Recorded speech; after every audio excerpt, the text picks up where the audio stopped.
folks, welcome back to Indaba Africa. This is Chris once again.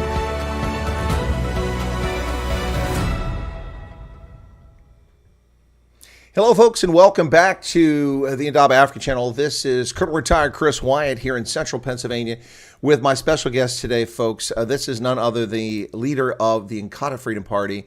Now, I always had to be careful to make sure I pronounce this correctly because his first name is a bit of a challenge for an Anglo like me, but Velenkosini Hlabisa. Did I get it correct, sir? You get it right, Chris. All right. Well, we're off to a good start. Listen, I want to thank you and the folks associated with your party because when I came to South Africa in August of last year, I did get a personal invite to the dedication ceremony for Prince Mangosuthu Buthelezisi's foundation. Unfortunately, the timing, it came late and I wasn't able to come. So a huge disappointment for me. So I really bummed out about that. But thank you so much to all the folks who made that possible. I would have cherished the chance to come to it. And perhaps I'll get a chance to maybe visit it when I come to Durban next month. We'll see. But welcome back to the program, sir. It's been a while since we last spoke. We last spoke in the build-up to the municipal elections, which, although the IFP didn't gain a lot more votes, you did significantly better in KwaZulu-Natal.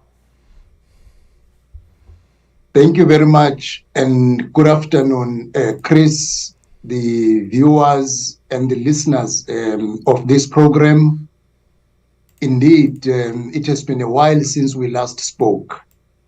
As you say, the IFP, although it did not do very much well throughout the country, but in KwaZulu-Natal, we did very well as we managed to govern, reclaim the municipalities that we have lost, and we managed to govern the majority of the municipalities in the province of KwaZulu-Natal, which is a good build-up for the IFP as we go into elections in 2024.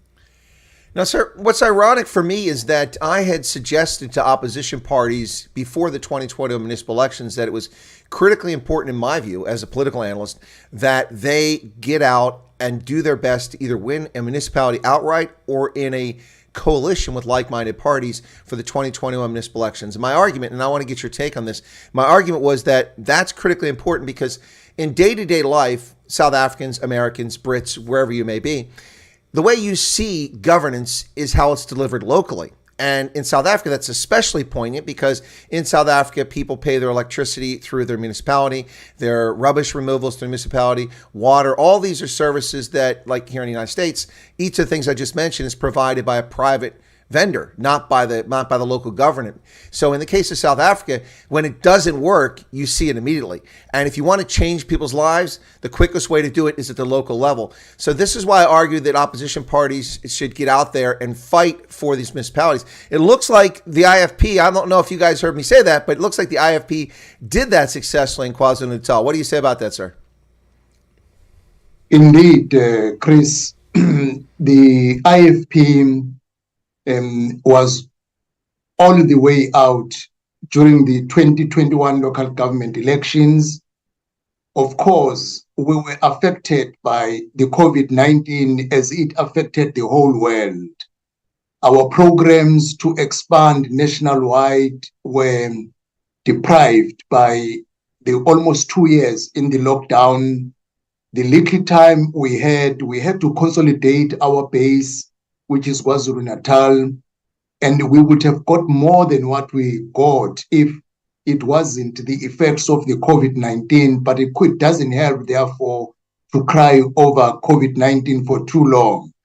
But we realize that if you make a face-to-face encounter with the voters prior elections, not assume what they want, but get from them on a face-to-face program, meeting them on the streets, in the taxi rank, in the shopping malls, in the bus stops, train station. You get the feel of what people want. And when you formulate your manifesto, it talks to the needs of the people. When we launched our manifesto, the people of South Africa rated it as the best out of all manifestos delivered in 2021 because it was simple, only 10 points, and it spoke the language that was understood by people for what they need. What we realized we did not do timeously is to prepare for coalition governments. We were caught unprepared when we had many hung municipalities, but we are doing very well as the IFP because the municipalities under our coalition are functioning very well, unlike what we see in Johannesburg, Tshwane, and Ekurhuleni, which is the ANC EFF alliance, which is not doing very well at all. And even other political parties, which included us, DA, Freedom Front Plus, Action SA, at COJ, the coalition government collapsed simply because there was no prior preparation of how to manage a coalition government of the biggest city in South Africa. Well, that's something we're going to talk a fair amount about here in this conversation today is coalitions, because that seems to be the flavor of the upcoming elections. Now, you mentioned a couple of things which I think bear great importance on what we're talking about here.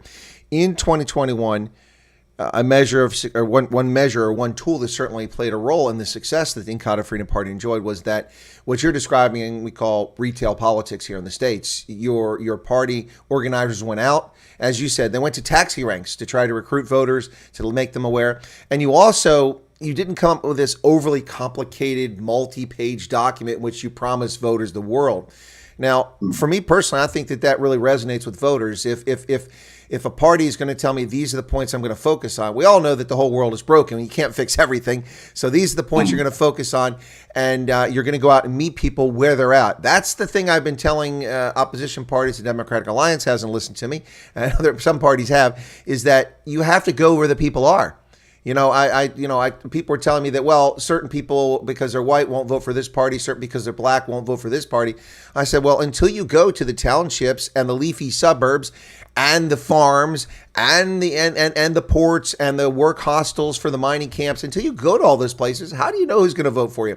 So going forward, let's talk very quickly about after the 2020 municipal elections. You say that the IFP was caught off guard. I guess you weren't really expecting the opportunity to arise in this fashion for coalitions, but you have recently made an agreement with the Democratic Alliance for Governance in the KwaZulu-Natal province.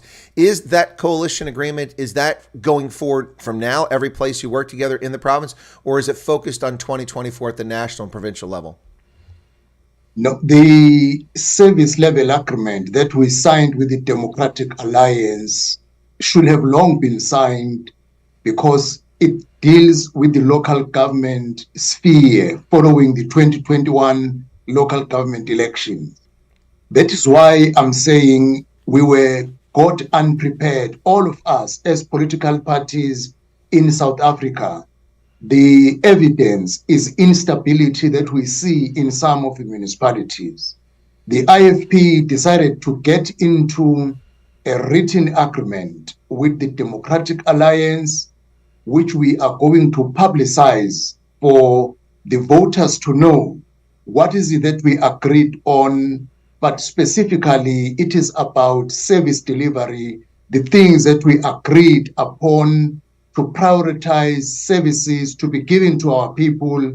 The reason why we signed an agreement, we wanted something that is going to regulate us and bind us and also be made public so that the people who voted us, they should know what this coalition entails. And if it does not deliver on the service level agreement that we made, they will expect us to come back earlier to say, yes, we signed a service level agreement, but we had challenges, and that is how we are dealing with these challenges, other than just getting into a coalition which is not regulated by any agreed points. The service level agreement that we signed has nothing to do with 2024 elections. It is to do with 2021 local government elections. Indeed, we are involved in exploratory talks regarding 2024 because we do not want to be caught off guard as it happened in the local government elections. But the service level agreement, to be precise to your question, does not translate to 2024. If need be, a separate service level agreement should a coalition government takes place in 2024. It will be signed by all relevant parties that will be participating in the coalition government post-elections 2024. Now, see, so that's why I like to get you on the program, and I like to interview the leaders of political parties, because that was incredibly clear. It was quite lucid. I understand exactly, as opposed to news reports like News 24 and IOL, their description of that agreement is a bit vague. Perhaps they don't understand it well. Do we have an anticipated date in which it'll be made public? Because it sounds like what you're striving for is accountability and transparency. So is there a date that will be publicly published so people can go, aha, that's what they agreed to do? Yes, next week, we because our structures have been informed that, yes, the agreement should be made public, interpreted in also to isiZulu language, where we have the majority of the voters who are speaking that language, so that they know when we publicize it, even on newspapers, in social media, in our website, that in both languages, so that they can know word by word what is it that we are talking about. So next week it will be out for the public consumption, word for word. Well, that's excellent news. And also, you said both languages, which is good news for me. That way I can read it, because the extent of my isiZulu is Sawubona. That's about it. That's all I know. I speak 6 languages, but Zulu isn't one of them, unfortunately. Maybe one day I'll master a little bit of it. But thank you. So it'll be in English and isiZulu, so people can read that. That's excellent. Looking forward to it. Well, before we go any further, let me just say this. Congratulations on the 2021 municipal campaign. Now, a cynical analyst, and I'm a bit of a cynical analyst, would say that one of the contributing factors wasn't just the efforts you made, but just the how angry and hotful ANC voters were with the African National Congress after the events of July 2021 in particular, which I've called a long time the internal civil war in the ANC that played out, sadly, in KwaZulu-Natal, with hundreds of lives lost and billions of dollars, not rands, but billions of dollars lost in business opportunity, in looting and destruction, infrastructure. Obviously, that played a role, because you can see the number of ANC voters drop precipitously in the KwaZulu-Natal province. But that aside, it's still the strength of the IFP. You seem to have gained some ground back, and arguably this is the best performance the IFP has had in 2 decades in KwaZulu-Natal in particular.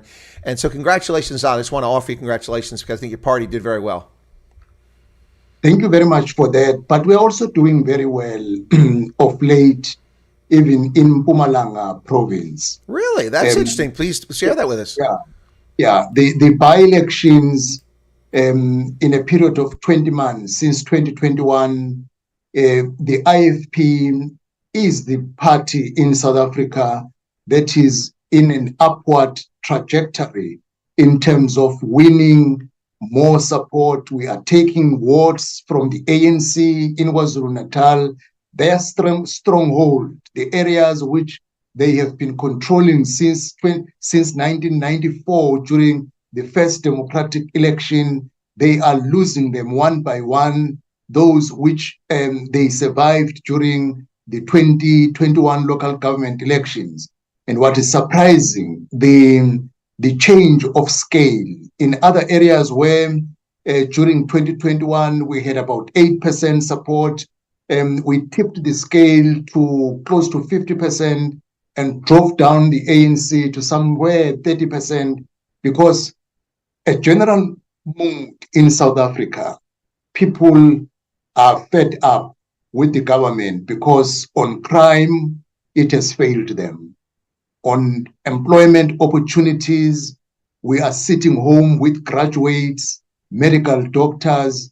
Worse, the inflation was a worse thing, which was, I'm sorry, not inflation, but I mean load shedding was the thing that was allowed by the ANC to prolong to a bad stage, because the IFP as early as 2007, 2008 raised the issue of the maintenance of infrastructure at Eskom, let alone the looting through corruption, which is going on at a massive scale in the state entities, which includes ESCOM, but the poor maintenance, no matter how good you can have an infrastructure, but if you don't maintain it, it is going to collapse in a very short, near future. Now, all over the mood, people want the ANC out because they say it has failed us. They want an alternative government, the government that will be decisive.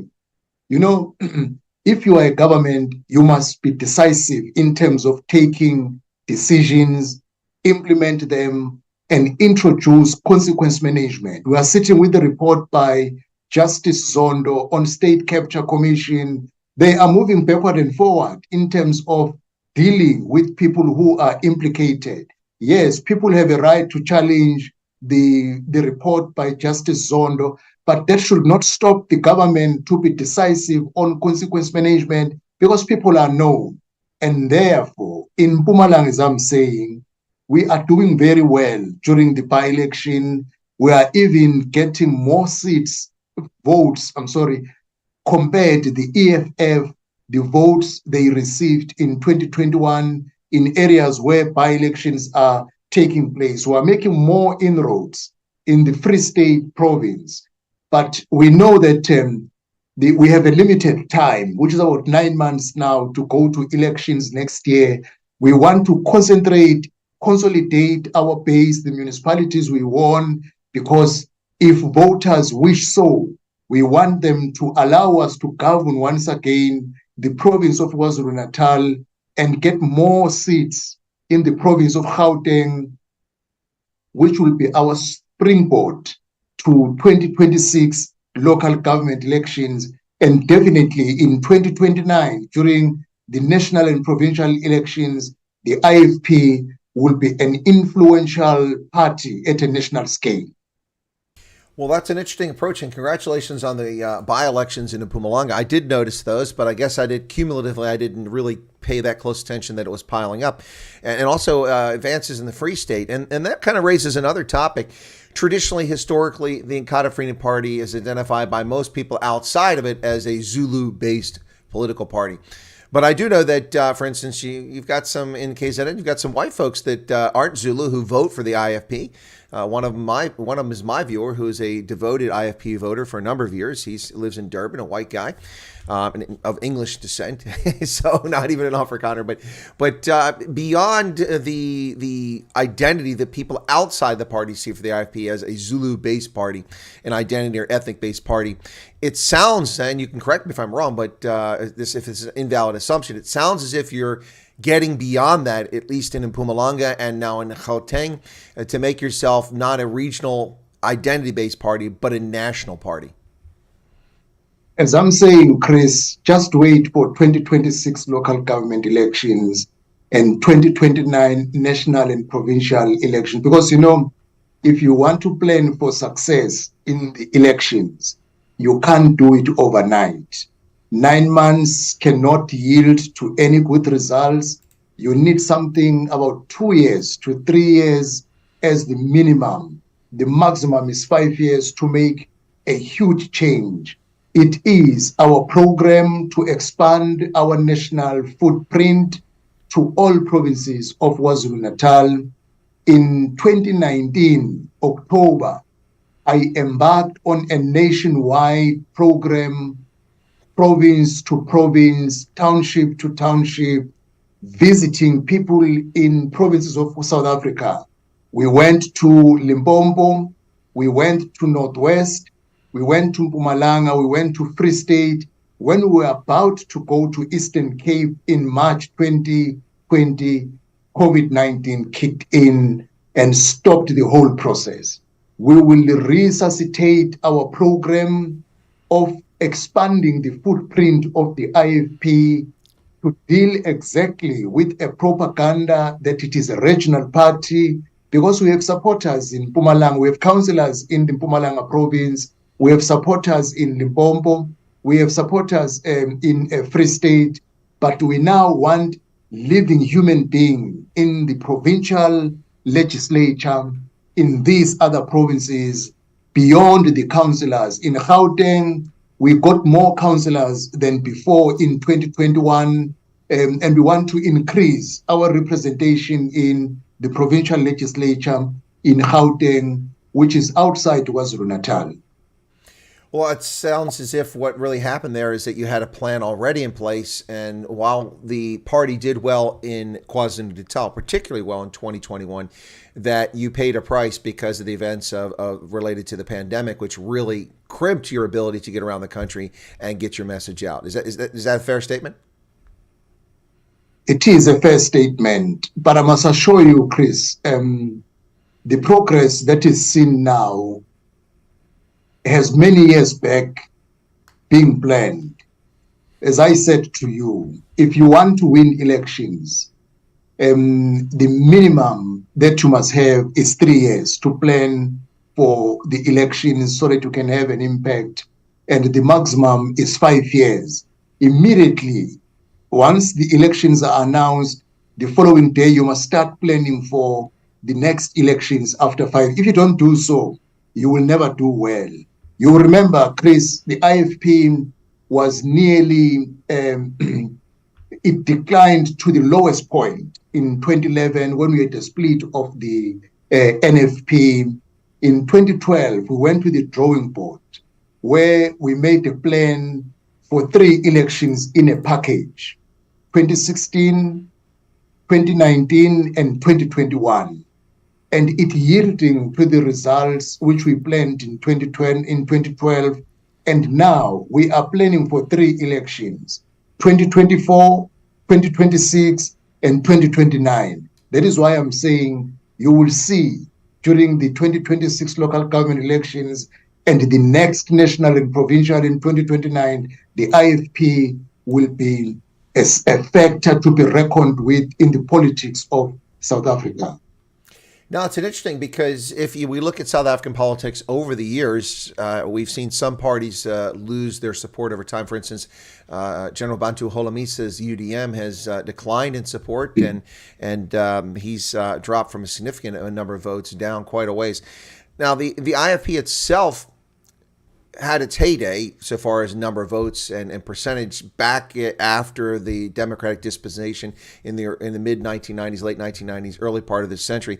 And the decline in the support for the party numerically seems to have coincided with the ascension of Jacob Zuma as president of South Africa, being an ethnic Zulu. A lot of people seem to gravitate towards the ANC standard while he was president of the party and of the country. But it looks like the IFP is back. You're like Rocky Balboa, you keep getting bobbing and weaving there, or Muhammad Ali, fly like a butterfly, sting like a bee, and the IFP is on the return. Is that premature for me, or are you confident that the IFP is making this progress? You talked about gains in councillors in the Free State and also in Mpumalanga, and nationally, it sounds like you're confident for next year that things may go well for the IFP. Yeah, in fact, we prepared long ago for 2024 provincial and national government, and we are confident we are going to do very well because we are down on the ground, and the promises we made in 2021 constantly, we give feedback, and we urge now and again our mayors that you must be transparent in whatever you do, and you must ensure that you account to people, because the money that is entrusted with you belongs to them.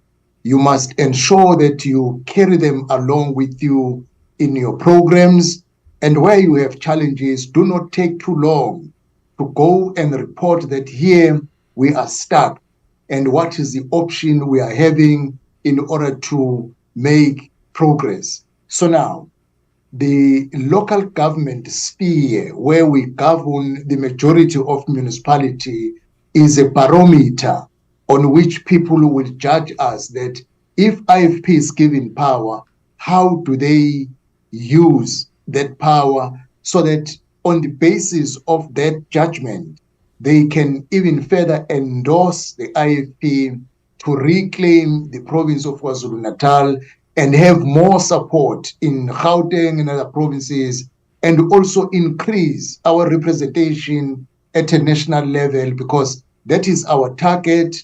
We are aiming to get more votes, especially in Gauteng, KwaZulu-Natal, Mpumalanga, and Free State. That will translate in a bigger representation of the IFP at a national level and in those provincial legislatures. Folks, you're listening to the Indaba Africa Conversation with Chris. This is Colonel Retired Chris Wyatt in Central Pennsylvania with my special guest today, none other than the leader, the president of the Inkatha Freedom Party, South Africa's opposition, one of its opposition parties, the Honorable Velenkosini Hlabisa, who's with me once again. He was here kindly before the municipal elections, which his party did very well in, and we're talking about a host of things. But let me go on to that topic there, sir, about the municipalities. Now, I would say you don't have to comment on this if you don't want to, but I would say that the media isn't necessarily your friend, because I don't see many news stories talking about what is or is not happening in the municipalities now run by the IFP, either outright through a majority in a majority coalition or minority coalition. If my numbers are correct, at the 2021 elections, you jumped up to 16 of the municipalities. I don't know what the current number is, and you could probably elaborate on that, but I don't see much in the way of press reporting saying, hey, things are going particularly well here, or maybe there's still challenges here. By contrast, the press does periodically mention the Democratic Alliance in Umgeni Howick with Chris Pappas, and I have personally been there twice in the past 8 months or so and interviewed both the mayor and his deputy. That for the DA, they have an outright majority there, and I can attest that from August of last year until when I was there in February, there has been a sea change in service delivery for residents, road repair, things like that. Are you getting any press interest, and maybe there's a place I could visit where you're particularly proud of that's not too far out of the way, where we can highlight what the IFP is doing for residents? We are very proud as the IFP of the progress we have made since 2021 local government elections. The media has never been the friends of the IFP. I know the Umgeni issue, Mayor Pappas, his communication team is very good. I think he's getting a backup from the provincial government in Western Cape so that they can say, look at how we do things best if given an opportunity. You know, if you have a failing government at a local sphere level, you will see by protest marches from the residents. The fact that the municipalities governed by IFP are not preoccupied by protest marches is an indicator of satisfaction of the voters. People now are very clear. When there is load shedding, they know the municipality has nothing to do with load shedding. They will never protest against the municipality on load shedding. When there is no water, they know it is not the function of the local government sphere, but it is a function of the district municipality to provide water. They are very clear now. If they have challenges on health-related matters, they know the clinic is a responsibility of a provincial government. As our mayors, we said, look, we promised 10 points. When you make your budgets must talk to our manifesto, so that when you go to people, you say, we promised this one. Here it is in terms of our budget. And here we are still struggling because financial resources do not allow us to spread as much as we want. We are very satisfied as the IFP because despite how the media doesn't promote us, even during by-elections, the IFP is doing very well, which is an endorsement of the voters. Because if people are not doing very well, voters are very smart, Chris, now. They know if you sleep on duty, they know that this one sleep on duty, they will not endorse you through their vote. And if you try your best to do all that you can, whenever there is an opportunity for endorsement, they will endorse you. That carry on, take even this word, because we see what you are doing. All right, in the municipality, I can invite you to Umhlathuze, which is not far from Durban, which is a classical municipality, which is going to exceed eThekwini very soon. Umhlathuze is going to be one of the major cities in KwaZulu-Natal, far better than eThekwini in a very near future. We can take you there. You can see cleanliness. It's unlike what you can see in eThekwini, Pietermaritzburg, which has just become too dirty. It's like there is no government that is responsible for those areas. But we can take you to Umhlathuze, a complex area which includes the townships, and the rural areas. We are very proud of the development that is going on there. We can take you to King Cetshwayo district that provides water to people. We can take you to Zululand district that provides water to people. You could see how are we intervening in terms of ensuring that water reaches our people, because water should be a priority in everything, because without water you can't survive.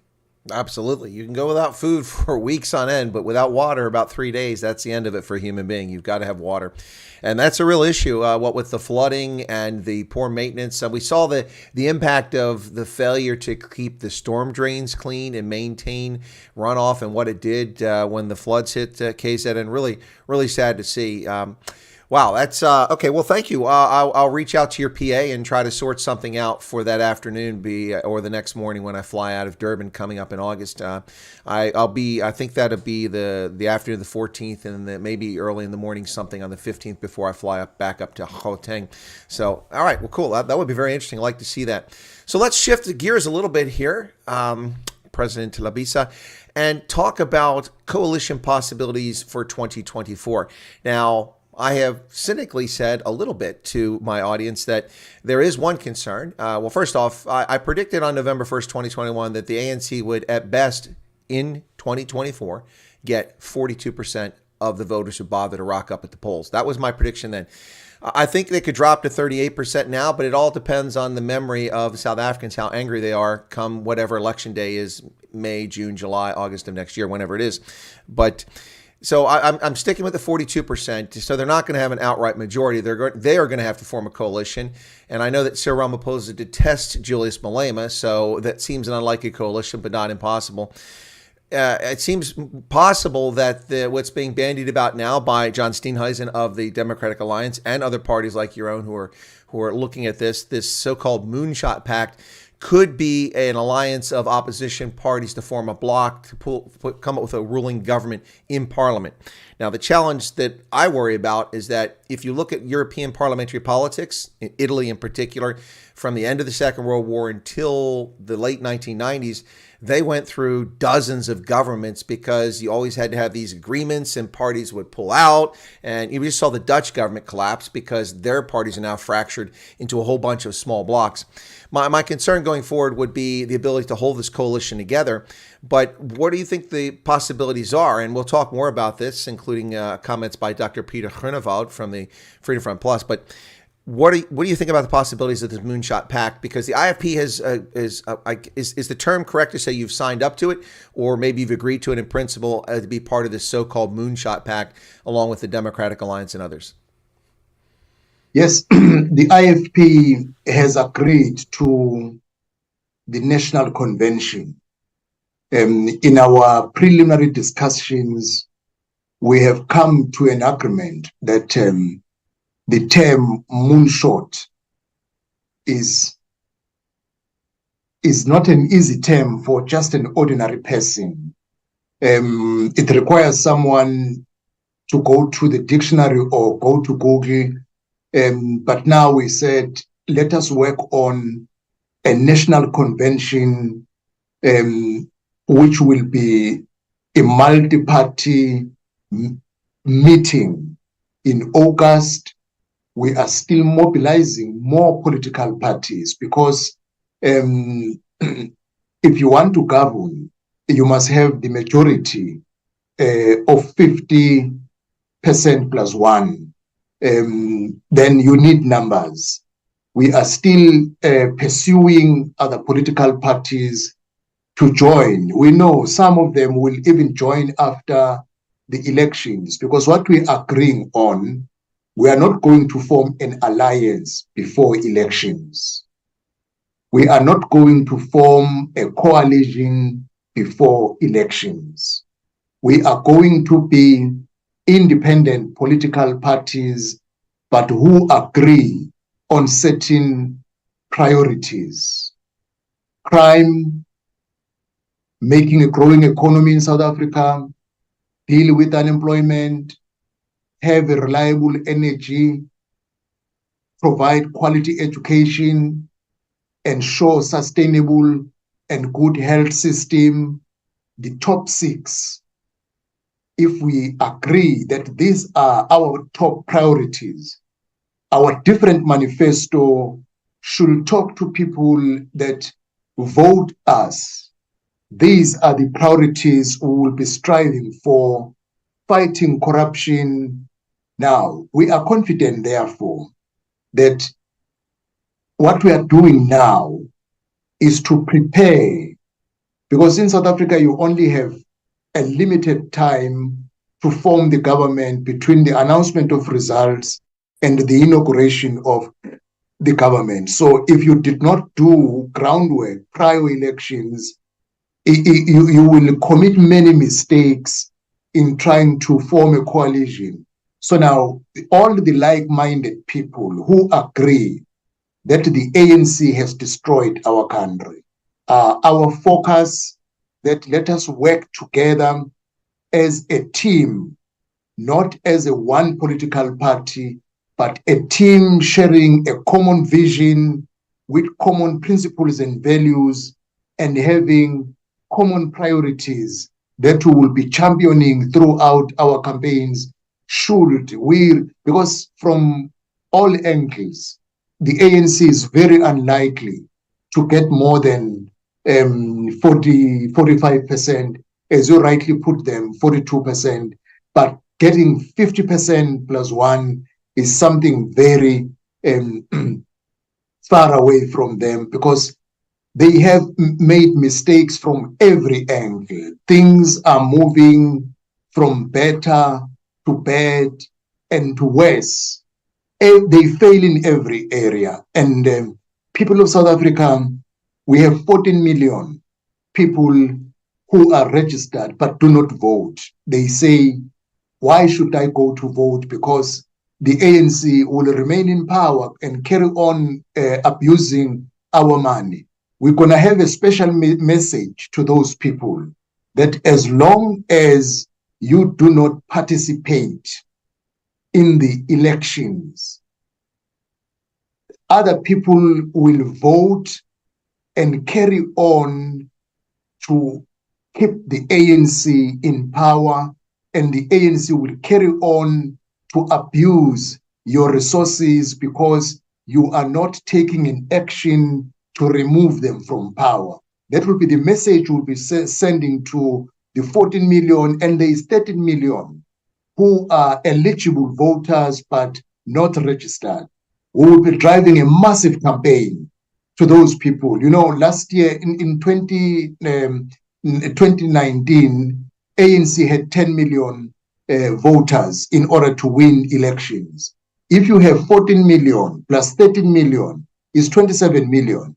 If you can mobilize half of those people, definitely ANC can be removed from power, because they're going to go down in these elections, because they have made things worse in South Africa than they have been before.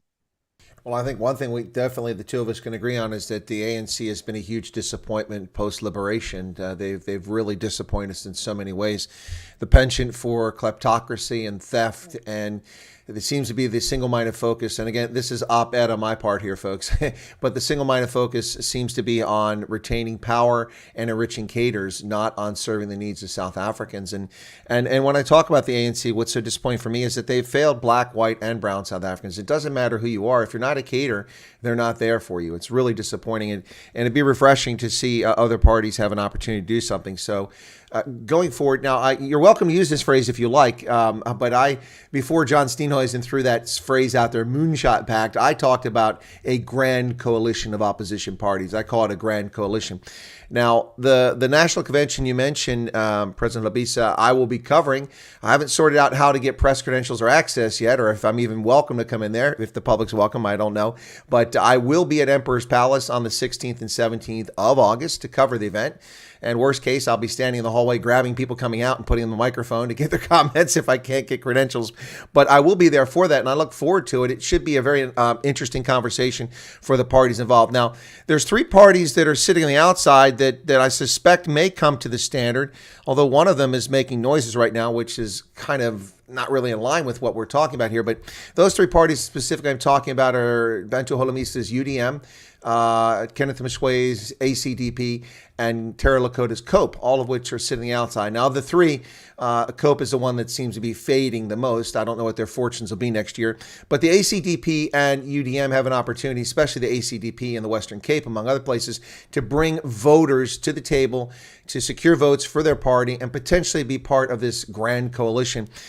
You mentioned that there will probably be parties that come along and then those who will be willing to join after the election.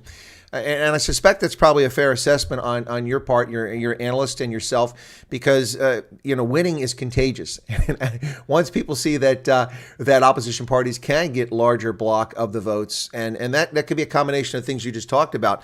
Number one, ANC voters are, to use the Afrikaans word because it's just such a good word for this, they're gatvol of the governance and the betrayal of the liberation struggle. That's what I call the ANC. It's been a betrayal of the liberation struggle. So that's the first thing. So a lot of those voters aren't going to vote, and they didn't vote in the 2020 municipal elections, as we saw in KwaZulu-Natal. But those are potential voters to bring to your standard. It sounds like your party has a plan to reach these voters, plus the 13 million or so who never bothered to vote at all, who are eligible. That's huge. Every one of those voters you can poach from the ANC pushes them down further and elevates your party. So I think that's a sound plan, and obviously it's something you're working on. Definitely, we are aware, because when you do door-to-door, face-to-face campaign, people tell you what is the point of voting, because ANC will remain in power. Now, only to find probably you have limited time to convince them that, yes, what will work is for you to take an action, because you must get into a contract with the government for 5 years. If it does not deliver, use your vote in your hand to take it out. If it does deliver, re-endorse it to go back and continue on what they did in the previous 5-year contract. Now, our focus will be the 14 million, because we know them, where they are in terms of the voters' role, and it's going to be a common approach to the opposition bloc, because they don't want ANC. For ANC, it's going to be a huge mountain to climb to go to those people, because the reason why they don't participate, they don't like the ANC. And now they think you can't do anything. And now we make a good reference that, look, in 2016, ANC lost some metros. 2019, things became worse. No, 2021, things became worse for them. And obviously, the ANC in Gauteng is ruling Gauteng with a margin in terms of the provincial legislature. If ANC can lose Gauteng, which is a given thing, looking the event of the Action SA, EFF, IFP, DA, those key parties. There is also the Patriotic Alliance of Gayton Mackenzie, which is having ground in Gauteng, taking into account all those political parties. Really, ANC in Gauteng is going to be out. In KwaZulu-Natal, the IFP is in a full swing to take the province alone, if not alone, through coalition. And if they lose Gauteng, KwaZulu-Natal, and Western Cape, then in terms of numbers, they are out nationally. We are still doing our work in terms of engaging the ACDP leader, the UDM leader, and other political parties who are not yet represented but do have the possibility of getting more support. We will be engaging them for participation in the National Convention, looking at the grand alliance of the opposition parties post-elections. But the preparatory work has to be done now so that we start to have a view what kind of a government we want to see as we expect the ANC to fall below the 50% plus one. Well, now I'm going to bring something up, and not to embarrass you or to promote you, but this is recently Dr. Paed Degree, who of course is the leader of the Freedom Front Plus, has been a guest on my program a few times. Dr. Degree was in the media, was interviewed, and said something along the lines that Velenkosini Hlabisa is probably the right guy to shepherd or lead this grand coalition. Now, did I misstate what he said? And did you hear what he said? And your thoughts on that? It's because, of course, the Democratic Alliance, they would put forward John Steenhuisen, I would imagine, to be one of the leaders of this. And maybe there's multiple leaders, but I don't know. Is there a face of this grand coalition? It seemed like Paed Degree was saying that maybe you're the right guy for that. Yes, I heard what Dr. Groenewald said. Well, I'm sure as an experienced politician, because he's one of the people who have been around for quite some time, he must have used his assessment in terms of looking at the caliber we have in the country.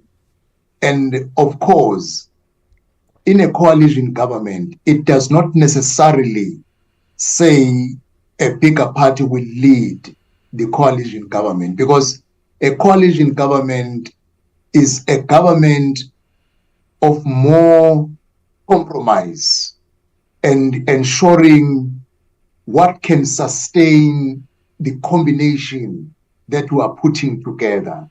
As an individual, well, he said something I was not expecting or waiting to hear soon. But in life, anything is possible. And I also believe that it is God who chooses the right leaders with solutions. Even for the coalition that we are preparing for, I hope and trust that God, in the interest of his people, because all what we are doing is not about positions, but it's about saving South Africa from being a failed state that is being looted by a liberation organization which had an opportunity to change lives of our people using the resources. Unfortunately, they decided the other way around to advance their lives and their families and live life beyond their means, but through being supported by the state resources. So now, I believe God does not like what he is seeing his people living in a pool of poverty, despite the country has some resources. Therefore, I hope he will bless the initiative that will be genuinely want to deal with the inequalities in our society, the poverty, crime, unemployment, load shedding.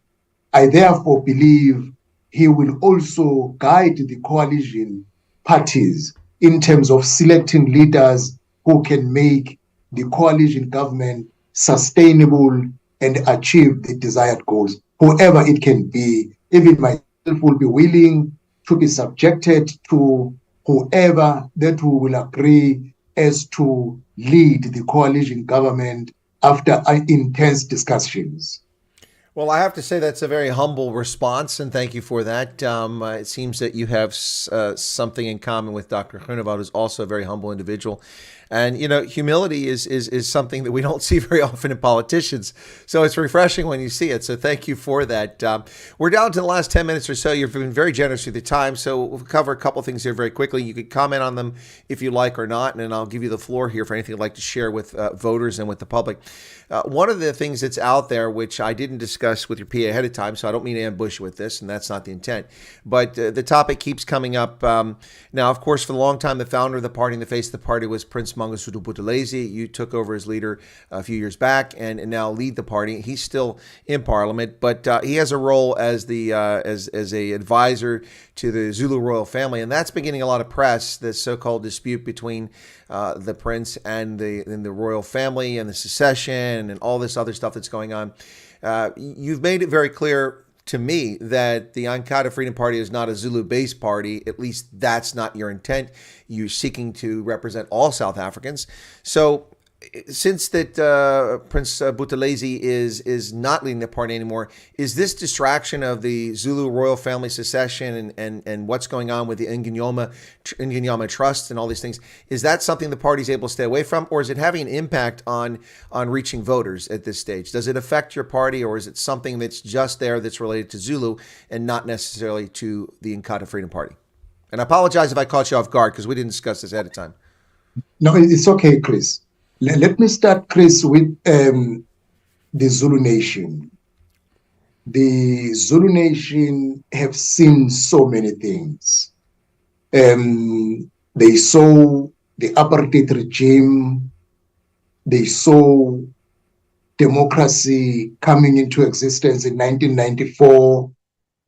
They saw the rise of the Zulu Nation under the late King Goodwill Zwelithini.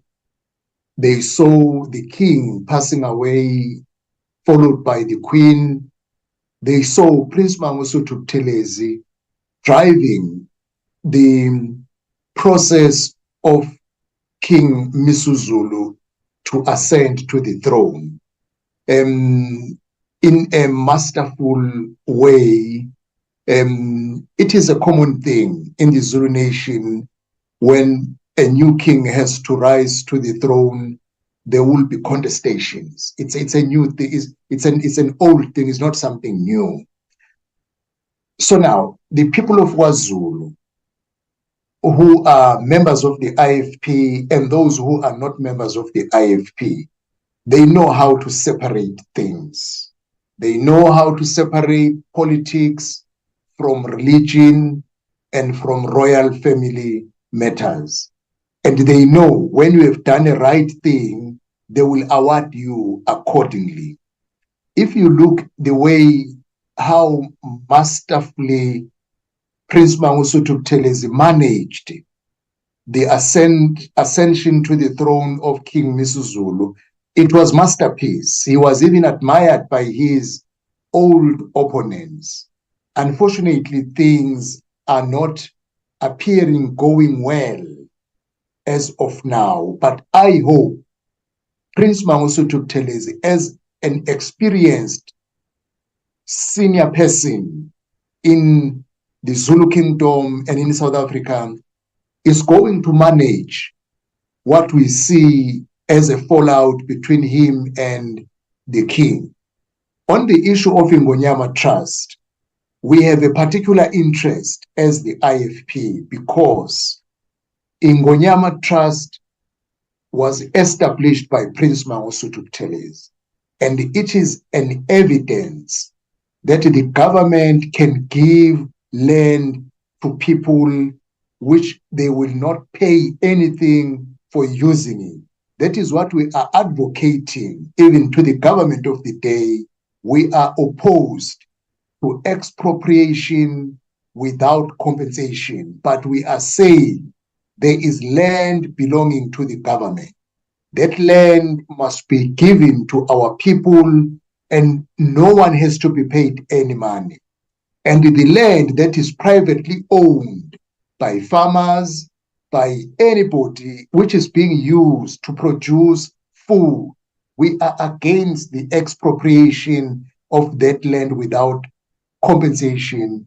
We believe the government must train our young people through agricultural college and put them into a program to work in the farms so that by the time when you hand over the farms to them, they know how to utilize land to produce food. Because we have living examples where land was taken and given to people and no production happened thereafter. They sold back the land and back to poverty where they have been because there was no groundwork or preparation done beforehand by the government before taking land to those who were owning it to redistribute to people who were needy.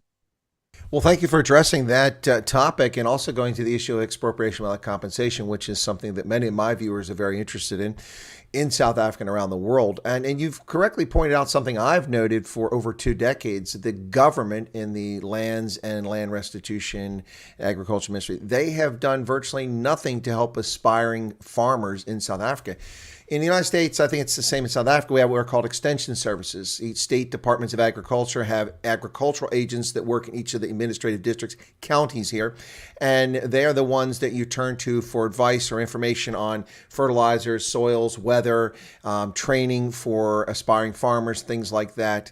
And that has been wholly lacking, as has been the availability of credit. You can't simply give someone a piece of land, look at Zimbabwe, and parcel it out by drawing little lines. It has to be land that's viable. It has to have land that has access to water, that has the ability to be either irrigated or used. And then you have to provide credit so that people can buy tractors and inputs like fertilizer and new livestock and pay for veterinarians, particularly if they're starting from scratch. I mean, this isn't the pioneer columns, of when the Nguni-speaking peoples came south of the Zambezi and Limpopo and settled in South Africa, or when the Europeans came and on their great trek went up into the Free State and into the Highveld with their oxen. This is the 21st century, and you've got to have inputs. So yeah, I think that's something, that topic will resonate with a lot of South Africans, particularly those who believe in the rule of law, about how you handle that. So it's refreshing to hear you say that. We're almost out of time. That was a fantastic topic to bring up, so I'm grateful for that. But let me pass my condolences along about something. One of the things that's really bothered me about the province of KwaZulu-Natal in particular has been the penchant over the past decade for the ANC councillors to be assassinated. Now, in the case of the ANC, oftentimes it's because it's corrupt people who want a seat on the council so they can get their fingers on the tenders, and so they eliminate their rivals.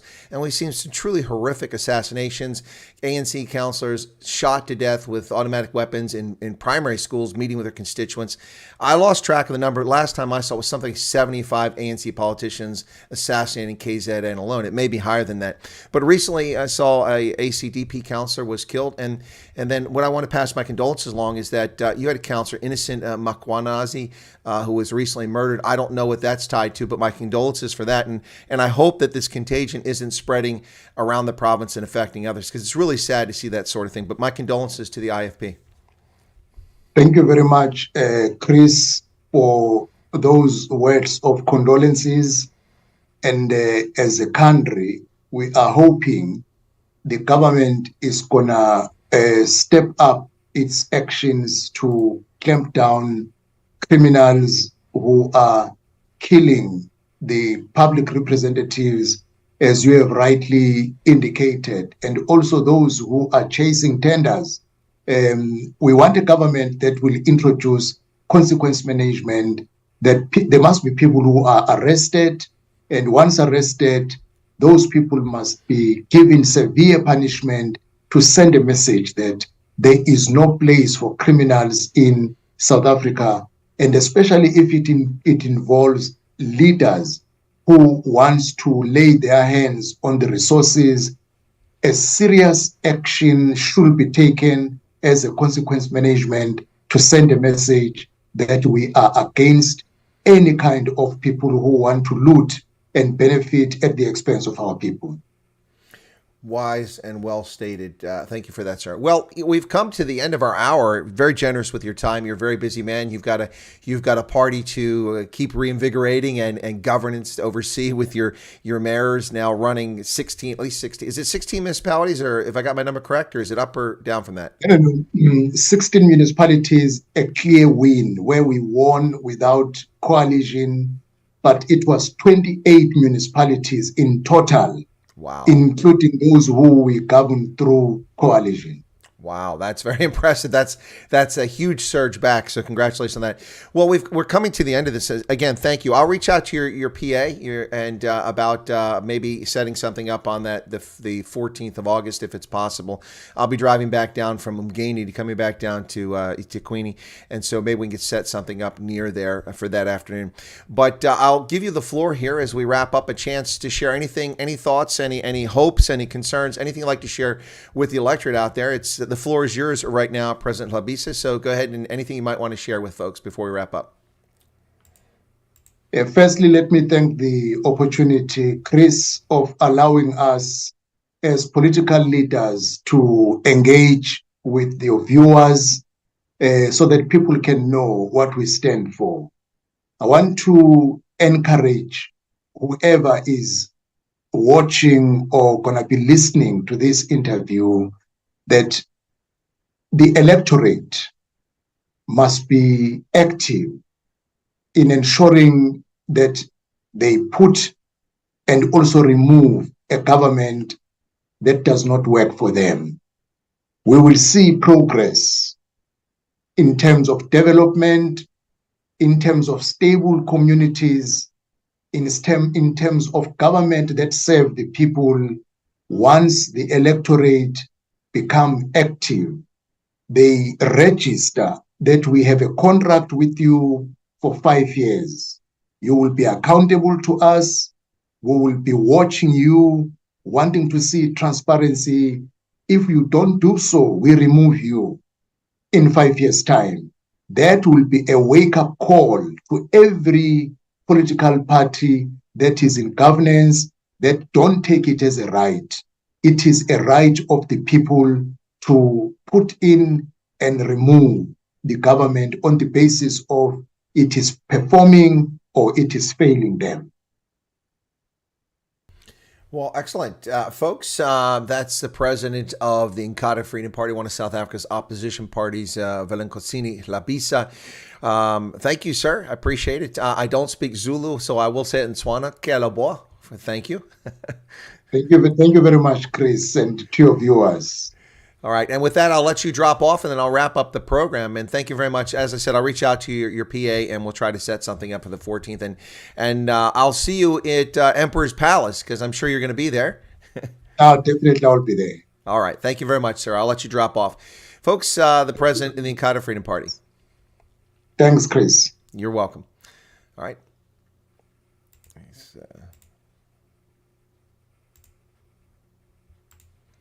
All right, folks, that's interview with the president for the Inkatha Freedom Party. I hope that you found that informative and useful. I tried to bring in questions where I could. I couldn't get to all the questions, but thank you for your input in the chat as the interview went along. And to those listening to this on an audio broadcast later on, thank you for your listening to it, as well as the patronage for folks on visual and audio. We do appreciate it. This is part of our continuing coverage of the 2024 national elections in South Africa. And we started very early out already in February with the launch of the United Independent Movements Party manifesto and their launch back in February in the Western Cape in Tiger Valley. And we're continuing on down here with the Inkatha Freedom Party, and we'll keep this up with all other parties that are interested in coming on, giving me a chance to discuss what it is they hope to accomplish in the election of 2024 and for South Africans going forward in that 5-year period. Thank you all so much. Be sure to hit the like button and leave a comment behind if you like. I'll be back on later today for the news in about 3 hours. Thank you very much for that. Have a lovely day. And my thanks to my guest. It was fantastic, really interesting conversation. And I do appreciate his time on here. Thanks, everybody. Catch you a little bit later on. Cheers.